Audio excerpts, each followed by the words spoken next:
Está con nosotros Mauricio Morales, ya estamos en la recta final. El domingo son las elecciones, a las 21 horas va a ser el debate de Anatel, transmite Mega en todas sus plataformas.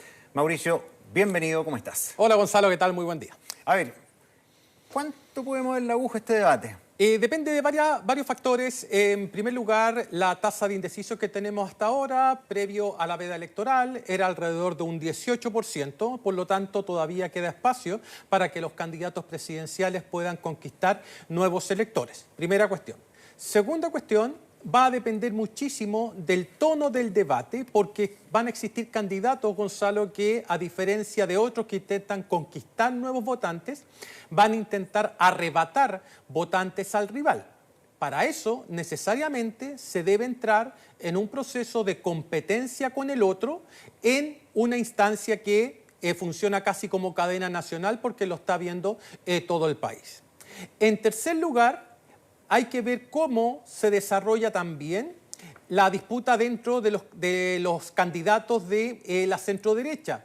Lo más probable es que veamos algún grado, quizás no de conflictividad directa, pero sí de alguna clase de emplazamiento, sobre todo de aquellos candidatos que vienen en lugares secundarios. Me estoy refiriendo fundamentalmente a Johannes Kaiser y a Evelyn Matei.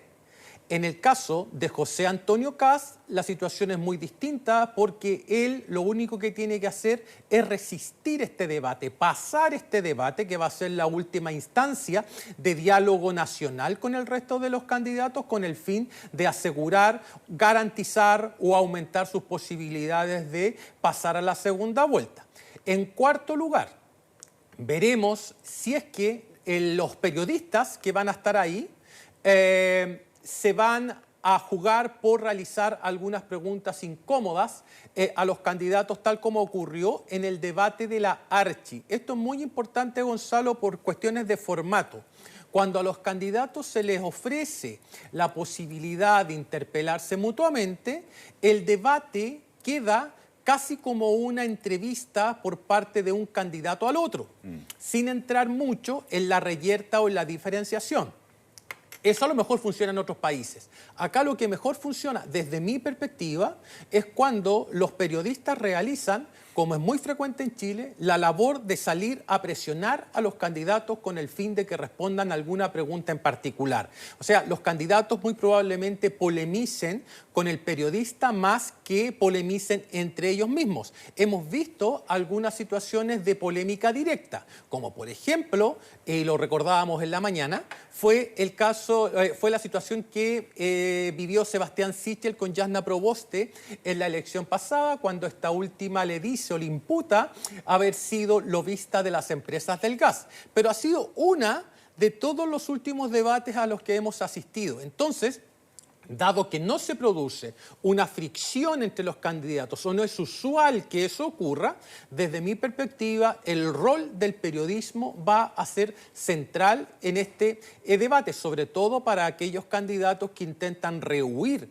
algunos temas o que no son capaces de entregar cifras cuando llega el momento de discutir asuntos de carácter económico. Entonces, como resumen, Gonzalo, vamos a tener, por una parte, una discusión sobre los contenidos propiamente tal, y por otra vamos a medir el desempeño de los candidatos al momento de responder las preguntas o, si es que se da el caso, polemizar entre los mismos. Porque claro, en los debates generalmente los que hemos tenido, en las calificaciones que se dan, generalmente aparece Evelyn Matei arriba, como sí, la que tuvo el mejor desempeño debido a su programa, sus equipos, que ella lo señala permanentemente.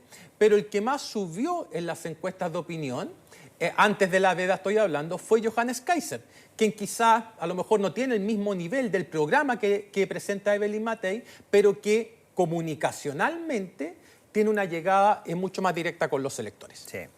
A ver, el desafío es para todos, sin duda, pero ¿qué pasa entre Kaiser y Kast?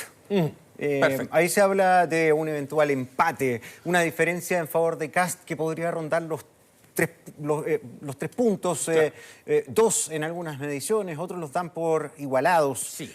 ¿Será esta noche entonces de marcar diferencias en circunstancias que las propuestas son más o menos parecidas. Exactamente, sí, Gonzalo. Y creo que no lo habíamos visto en ninguna otra elección, que exista un juego de suma cero entre los candidatos. ¿A qué me refiero con suma cero? Que lo que baja uno, lo sube el otro. ¿Sí? Porque son dos candidatos muy parecidos de acuerdo a las bases sociales que cada uno representa. Si es que se analizan, por ejemplo, las dos últimas encuestas que realizó Pulso Ciudadano previo a la veda, Johannes Kaiser creció muy fuertemente en los electores de derecha. Y Kast retrocedió en esos mismos electores de derecha. Se los quitó. Por eso hablaba, claro, de un juego de suma cero. Kaiser, en una primera etapa de la campaña, le comenzó a restar los apoyos blandos a José Antonio Kast. Recuerda que José Antonio Kast llegó a marcar 29 puntos en una de las encuestas CADEM, y en su último reporte, antes de la veda, eran, si mal no recuerdo, 22 puntos. O sea, había bajado 7 unidades, mientras que Kaiser había subido esas mismas 7 unidades. Entonces, desde el punto de vista del volumen, evidentemente que se da este denominado juego de suma cero.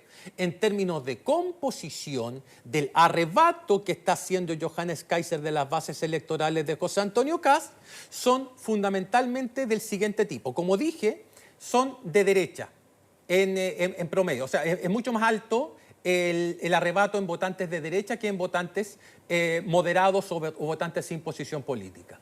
En segundo lugar, Kaiser está compitiendo le está quitando votación a Kast y está compitiendo con Parisi muy fuertemente en el segmento de E, que son los estratos de menores ingresos. En el C3, que es la clase media-baja, es Parisi el que en mayor medida ha incrementado sus niveles de apoyo. Y por edad, y esto es muy particular, primero por género, Kaiser también ha venido avanzando en mujeres, pero todo esa votación viene de Kast. O sea, Kaiser no está necesariamente conquistando electores nuevos, salvo los que señalé recién y que pertenecen a este estrato de E, donde la porción de indecisos es mayor. Le ha restado en mujeres y también en personas más longevas, fíjate. Kaiser tenía una base muy pareja por edad, pero algo más baja, más débil en los segmentos más añosos, y ahora, de acuerdo a esos reportes, aumentó muy sustantivamente ahí. Por lo tanto, y raya para la suma, efectivamente, como dices tú, Gonzalo, hubo encuestas que señalaron, todas las encuestas señalaron que había un recorte de distancia entre Kaiser y Kast. Primera cuestión. Segunda cuestión, algunas encuestas mostraban un escenario muy estrecho, y otras encuestas mostraban un escenario en que, si bien existía el recorte de distancia de Kaiser, no alcanzaba para amenazar la candidatura de José Antonio Kast en términos de que ésta pasara a la segunda vuelta. Por lo tanto, claro, para el comando de Kaiser todavía hay incertidumbre, para el comando de Kast no hay tanta incertidumbre, y si bien se va a ver apurado al final, eso no va a traer como consecuencia, a juicio de ellos, no pasar a la segunda vuelta. Y por último, Gonzalo, pero no menos importante, ¿por qué va a ser tan relevante la distancia que haya? Claro, hay una primera distancia, ¿cierto? Que es la distancia entre el primero y el segundo. Si es que, por ejemplo, Janet Jara llegara a obtener el 35%, va a estar a 15 puntos de alcanzar la mayoría absoluta en la segunda vuelta. Si es que Kast llega segundo con 20 puntos, le van a faltar 30. O sea, es una cuestión matemática simple.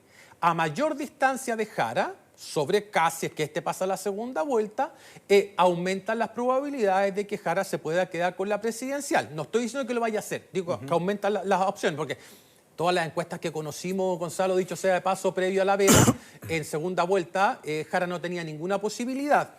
Perdía por 10, 12 puntos con Kast y con Bataille también. Lo que estoy diciendo es que psicológicamente una brecha de esas características dejaría en mejor posición a Janet Jara. Entonces tenemos que examinar ese día y al día siguiente cuánto le sacó de distancia el primero al segundo. Pero también, y creo que eso complementa la pregunta que me formulaba recién Gonzalo, ¿cuánta es la distancia entre el segundo y el tercero? Porque ¿qué es lo que puede ocurrir? Puede ocurrir que el votante de derecha vote descoordinadamente. ¿Qué significa descoordinadamente? Significa que no concentró los votos en un solo candidato. O dicho de otra manera, el votante de derecha no fue capaz de discriminar cuál de los candidatos era más competitivo, cuál de los candidatos tenía más opciones de pasar a la segunda vuelta. Y eso puede traer como consecuencia que el ganador de toda esta puja electoral en la derecha avance al balotaje con una porción muy baja de votos. Y eso va a traer otro efecto, que es el siguiente. El día 17 de noviembre, hacia el día después de la elección, esta derecha se va a tener que poner de acuerdo, porque una cosa, Gonzalo, es que las bases electorales puedan sumar, perfectamente pueden sumar, pero el asunto o lo que va a evaluar la gente durante ese periodo es la fuerza o capacidad de gobernabilidad. Imagínate que los tres candidatos llegan más o menos parejos, ya, pero pasa uno de ellos. Los perdedores, claro, van a entregar el apoyo al candidato que ganó, pero también van a colocar ciertas condiciones, no para entregar el apoyo, sino que para suscribir este pacto de gobernabilidad. Y cada uno va a querer incidir en el programa de gobierno y en la composición de los equipos de campaña y posteriormente ver cómo quedan aspectados para formar gobierno. Formar gobierno significa participar del Ejecutivo y con un contingente legislativo que le permita a la mayoría utilizar esa mayoría para cumplir con el programa de gobierno. Pero si algunos representantes, Gonzalo, de derecha, siguen pensando que la guerra civil continúa, entonces no vaya a ser cosa que los chilenos comiencen a decir, claro, este candidato nos ofrece mano dura, nos ofrece seguridad, pero ya está peleado con todo su sector. En una de esas me conviene más algún candidato que ofrezca cierta disciplina, cierto orden, y como ya aprendieron en el gobierno pasado, a lo mejor ahora van a hacer mejor las cosas. Sí, como estamos hablando de la disputa entre Kast y Kaiser, ¿a quién le resulta más cómodo el debate, un debate? Sí. Hasta ahora hemos visto que a Kaiser le acomoda mucho más el formato. Kast hasta ahora no ha logrado un desempeño descollante, no ha logrado brillar ni llevarse los debates. Sí, a ver, evidente, desde un punto de vista comunicacional, Kaiser es lejos el mejor para debatir. Claro. Desde el punto de vista de los contenidos, ya dije que Matei parecía ser la más sólida. Porque tú me preguntaste por Kaiser y Kast, ¿verdad? Porque esa es la encuesta previa señalaban que por ahí podía venir la disputa. Kaiser tiene una ventaja sobre Kast, que Kaiser es un candidato totalmente desinhibido. O sea, transmite lo que piensa y la gente evaluará si eso le gusta o no. Tiene posturas sobre los migrantes, tiene posturas sobre los tratados internacionales que está o que tiene suscrito Chile, tiene una postura sobre Bolivia, sobre los derechos humanos, no rehúye ninguna pregunta. Nos puede parecer bien o mal las respuestas que da o las posturas que tiene, pero no estoy acá yo para evaluar cuestiones de carácter normativo. Estoy evaluando las cuestiones de carácter empírico. Entonces, tenemos un candidato de derecha, desinhibido, sin complejos, que habla más o menos lo que representa el sector más duro de lo que es la derecha chilena. Y al lado está José Antonio Kast. Y José Antonio Kast sabe que él es el que tiene mayores posibilidades de ser el próximo presidente de la República y por lo tanto no le acomoda mucho entrar en polémica o entrar en ripios con el resto de los candidatos porque eso seguramente lo interpretará él, podría hacer decaer sus niveles de intención de voto. El peor escenario para Kast es pelearse con Kaiser. El peor, porque va a perder. El mejor escenario para Kaiser es salir a torear a José Antonio Kast, cuestión que no ha sucedido. O si ha sucedido, ha sido de manera muy indirecta. No sé si Kaiser tiene pensado sacar a terreno a José Antonio Kast dando una sorpresa en este debate con el fin de seguirle arrebatando los segmentos más duros de apoyo al candidato republicano. Lo que pasa es que está pasando un fenómeno que puede cambiar el tono del debate entre ellos. Porque distinto es que Kaiser hubiera llegado, según las últimas mediciones, a una distancia de 8 puntos, 10 puntos de Kast, pero todo indica que podrían estar virtualmente empatados. Entonces ahí llegan al último round, muere, por decirlo de alguna manera. Entonces ahí cambia la cosa. Sí, cambia harto. Mira, es bueno la analogía porque si es el último round, a lo mejor alguno de ellos va a buscar el knockout. Y el que tendría que buscar el knockout es Johannes Kaiser, no José Antonio Kast. O sea, si fuera la definición por puntos, claro, probablemente Kast ya estaría superando a Johannes Kaiser. Pero si Kaiser quiere avanzar, tiene que dar, es bueno el punto, ese golpe de knockout. La pregunta es si lo va a hacer y si lo hace, ¿de qué manera lo va a implementar? ¿Y qué significa el knockout? Porque un golpe de knockout es difícil de perdonar. Claro. Entonces, claro que sí, un knockout, o si se la juega full, y eventualmente, imagínate que hiciera ese golpe de knockout y Kaiser pasara a segunda vuelta. ¿Negociará con Kast? Sí, bueno. ¿O ahí entra a negociar con Matei? Sí, me hiciste reflexionar sobre otro punto. Claro, ellos van con una sola lista al Congreso, ¿cierto? Ellos llevan el Pacto Cambio por Chile, y Cambio por Chile lleva a republicanos, Partido Nacional Libertarios y socialcristianos. Pero eso no es garantía de nada. Claro. ¿Cierto? O sea, si es que hay una brusquedad entre Kaiser y Kast, perfectamente puede suceder que, claro, van a sumar en la legislativa, pero de ahí en adelante no sabemos qué va a pasar porque las heridas quedan abiertas. Claro. Entonces, tienes razón. Si él quiere dar un golpe, a lo mejor no necesariamente va a ser un golpe de knockout, porque eso puede traer como consecuencia poner en riesgo el eventual pacto de gobernabilidad, sin perjuicio de que evidentemente un votante de Kast, por más que Kaiser lo haya liquidado en el debate, va a votar por Kaiser en la segunda vuelta, dado que va a tener al frente a una candidata del PC. Pero lo que debiese estar pensando la derecha es en cómo construir una coalición de arriba y de abajo. Coalición de arriba es la coalición a nivel del Ejecutivo, es decir, cómo van a quedar representados los partidos políticos al momento de diseñar el gabinete. Y desde abajo, desde el minuto en que el contingente legislativo que matemáticamente va a favorecer a la derecha, es decir, la derecha va a tener mayoría en la Cámara, hay más dudas en el Senado, pero supongamos que tiene mayoría en ambas cámaras, la cuestión matemática, es decir, que obtenga esa mayoría puede ser irrelevante al lado de la indisciplina o el individualismo que existe generalmente en los legisladores de todo color político. Pero aquí hay un riesgo para la derecha en el sentido de una primaria, en una primera vuelta. Porque distinto es que hubieran negociado o hubieran llegado a un acuerdo con una primaria en un candidato único del sector. Claro.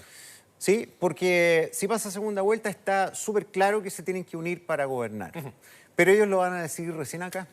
Entonces, las heridas van a estar más frescas a la hora de negociar. Sí, claro. No, tienes toda la razón. O sea, es diferente que hubieran negociado en, no sé, abril para decidir esto y queda todo un año para amigarse, llegar a consensos y acuerdos.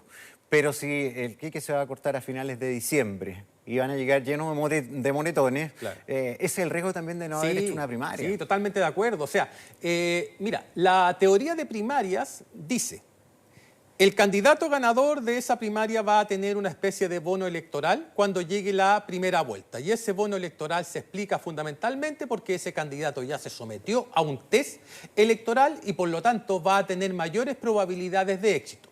Primera cosa. Segunda cosa, dice la teoría de primarias, que precisamente es lo que tú señalas. Los que están en contra de las primarias dicen: oye, no hagan primarias porque en realidad esto lo único que hace es exacerbar las diferencias entre los partidos políticos, agudiza el conflicto y nada garantiza que esos partidos se sumen al final al candidato ganador. Tercero, y por eso mismo los partidos hacen con tanta anticipación la primaria. Por lo que tú dices, con el fin de ir sanando las heridas. Dime. No, vamos a escuchar en el comando de Evelyn Matei. Paula Daza. Ha tenido la candidata, donde ha tenido un tono más bien neutro en materia de no confrontar. ¿Cómo se va a diferenciar la candidata de los otros abanderados presidenciales en esta pasada? Bueno, todos conocemos a Evelyn Matei, ¿cierto?, en relación a su historia, su capacidad de gobernar, su capacidad de poder enfrentar momentos difíciles, y sabemos que el próximo gobierno va a ser muy difícil. Van a dejar un gobierno probablemente desfinanciado. Hemos visto lo que ha pasado en los últimos días en relación a la Araucanía y los crímenes, y ella tiene propuestas clarísimas que son en relación a todos los dolores que tenemos, principalmente el tema que hemos visto de seguridad, lo que ha pasado en Chile desde el día 1, no solamente se van a implementar las medidas de seguridad, también las otras medidas en relación a los dolores sociales. Por lo tanto, hoy día esperamos que en el debate, en los minutos que tiene para poder dar a conocer, firme sus propuestas en relación a cómo va a enfrentar el próximo gobierno desde el primer día. Y esa postura de demostrar las propuestas por sobre la confrontación en relación a otros candidatos, ¿le ha tenido un buen balance? ¿Ustedes creen que ha surtido efecto eso en la ciudadanía? De todas maneras, yo creo que hemos visto nosotros particularmente lo que nos ha tocado ver en regiones, en la región metropolitana, en terreno, cómo las personas la reciben, cómo las personas escuchan y también cómo las personas ven que ella es la mejor opción para gobernar Chile. Yo creo que acá lo importante es dar el mensaje que Evelyn Matthei es la persona que tiene la posibilidad, la garantía de ganar la segunda vuelta. Sabemos que enfrente hay una candidata del Partido Comunista, que es la continuidad de este gobierno, y ella es la que tiene la mayor convocatoria. Lo hemos visto no solamente en terreno, sino que en las distintas cuentas, que cuando se pregunta a la persona que tiene menos rechazo y la persona que va a garantizar esa ganancia en la segunda vuelta. Diputado Ramírez, para ustedes, por el tema del debate. Hay muchos que dicen que esta semana se juega toda la elección, porque el escenario en la oposición está a lo menos líquido. Sabemos que estamos en veda de encuestas, pero las mediciones mostrarían que podría haber un triple empate. Hay varios puntos que se están poniendo sobre la mesa. ¿Creen que en esta instancia no es mejor quizá ir directamente a confrontar a los adversarios electorales que son actualmente los candidatos de la misma oposición, en vez de mantenerse quizá en esta línea y no jugársela todo? El debate es un momento, es una oportunidad para que Evelyn Matthei demuestre de que ella es la persona que garantiza mayor eficacia de gobierno y también que garantiza un triunfo más amplio en segunda vuelta. En segunda vuelta, Evelyn Matthei es capaz de convocar al 62% de los chilenos del rechazo para asegurar que seamos nosotros los que ganemos la elección y no la continuidad de este gobierno. Y durante el gobierno, a partir del 11 de marzo, Evelyn Matthei es la única candidata que garantiza mayoría parlamentaria y por lo tanto que es la única candidata capaz de hacer los cambios que Chile necesita. Nosotros nunca hemos tenido mayoría parlamentaria y por lo tanto hay proyectos de ley en materia de seguridad que estos congresos dominados por la izquierda no se han atrevido a aprobar. Nosotros vamos a tener mayoría parlamentaria si es que gana Evelyn Matthei y vamos a poder aprobar todas esas leyes duras, polémicas incluso, en materia de seguridad que hasta ahora la izquierda no nos ha dejado aprobar. Y eso es lo que ella va a demostrar hoy día en el debate. Quería llevar también hacia otro tema fuera de la presidencial, las expectativas precisamente para la elección parlamentaria, ¿cómo ven? Bien, parte de las declaraciones que se están entregando desde el comando de Evelyn Matthei.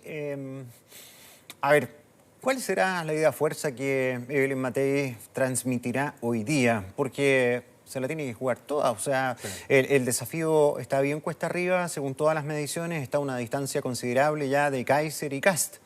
Sí, a ver, lo más probable es que Matthei insista en el asunto relativo a los equipos, en que puede generar mayor gobernabilidad, en que va a materializar de mejor manera las mayorías que pueda conseguir la derecha, tanto en Cámara como en Senado. Pero eso, Gonzalo, hay que transformarlo en intención de voto. O sea, nos sirve, creo que te lo comenté en la mañana, nos sirve ser el mejor alumno del curso, si es que ese mejor alumno del curso, cuando se presenta a una elección, no es capaz de imponerse como el presidente del curso. Entonces, la gente la puede percibir como una persona muy capaz, como la persona que tiene los mejores equipos, pero que en realidad ve que otros candidatos tienen posturas mucho más intensas, especialmente sobre asuntos relativos a inmigración y seguridad. Lo otro que me pareció leer del subtexto, por así decirlo, y que tiene que ver con lo que tú me comentabas recién, es que los partidos de Chile Vamos no quieren entrar en disputa con los republicanos, ni con socialcristianos, ni con el Partido Nacional Libertario, justamente por lo que tú estabas apuntando. Es decir, a lo mejor estoy leyendo mal, pero al parecer estos partidos lo que están pensando es no entrar en el conflicto, pensando fundamentalmente en cómo, van a estar pensando más en el 17 de noviembre que en el 16 de noviembre. Claro. ¿En qué sentido? En el sentido de que el 17 de noviembre van a comenzar los diálogos para ver cómo se estructura esta nueva coalición de derecha y cómo los partidos perdedores entran con una determinada cuota de poder a discutir con el candidato presidencial ganador la manera en que se va a enfrentar la segunda vuelta y la forma en que se va a organizar el futuro gobierno. O sea, por ese dibujo, ¿no? Por ese esquema, deberíamos deducir que el diálogo más agresivo hoy día en el debate debería estar entre Kast y Kaiser y Evelyn Matei más contenida, si pensamos, ¿no?, en que coincidiera la medición de las encuestas con la realidad política, ¿no? Claro, y el otro escenario que no lo había pensado, pero que tú me diste la idea, es que no pase nada entre los candidatos de derecha. Es decir, a lo mejor los tres van a estar pensando en el 17 de noviembre, no en el 16 de noviembre. A lo mejor los tres creen, estoy especulando, que la elección ya está jugada y que no tiene ningún sentido pelearse públicamente ahora, si igual de aquí a una semana se van a tener que estar sentando para organizar lo que se viene. Es muy importante lo que tú señalas, Gonzalo, porque, claro, la competencia entre los candidatos, la dureza entre los candidatos, se produce cuando hay fuertes señales de incertidumbre. Y yo coincido contigo en que esa incertidumbre siempre existe en democracia. El punto está en cómo lo perciben los actores. O sea, yo no me imagino, por ejemplo, a Kast saliendo a enfrentar a Matei o a Kaiser. No tiene ningún sentido. A Kaiser no me lo imagino enfrentándose con Matei porque nunca lo ha hecho. Me cuesta imaginarlo con Kast porque forman parte del la misma coalición. A Matei no me lo imagino tanto enfrentándose a Kast, ya lo hizo con lo de los bots y no sé si vaya a insistir en eso. Y tampoco me lo imagino confrontando a Kaiser porque han tenido una relación muy respetuosa entre ellos. Entonces, claro, está la posibilidad de que en este debate no tengamos un enfrentamiento entre los tres sin perjuicio de que los periodistas, yo por eso confío mucho en el periodismo, que los saquen al baile. Claro. Y los obliguen los horquillen bien horquillados con el fin de que respondan las preguntas o obligarlos a transparentar las diferencias que hay entre ellos. Claro, que no necesariamente para dar golpes dolorosos tienen que ser con extrema violencia. No. Claro. Basta ser certero y muy estratégico. Y recuerda que aquí ha habido frases bien duras en el sector. Estoy dispuesta a tragarme ese sapo. Sí. ¿Te das cuenta? O sea, seguimos apelando a los animales en este debate. Igual hieren esas palabritas. Sí, bueno, veremos qué pasa hoy día en la noche. Están las dos hipótesis sobre la mesa, las que acabamos de discutir contigo, Gonzalo, y veremos cuál de las dos se impone. Eso, imperdible, ¿eh? Listo, pues. Bien, Mauro. Nos vemos, que esté muy bien. Chao. Chao.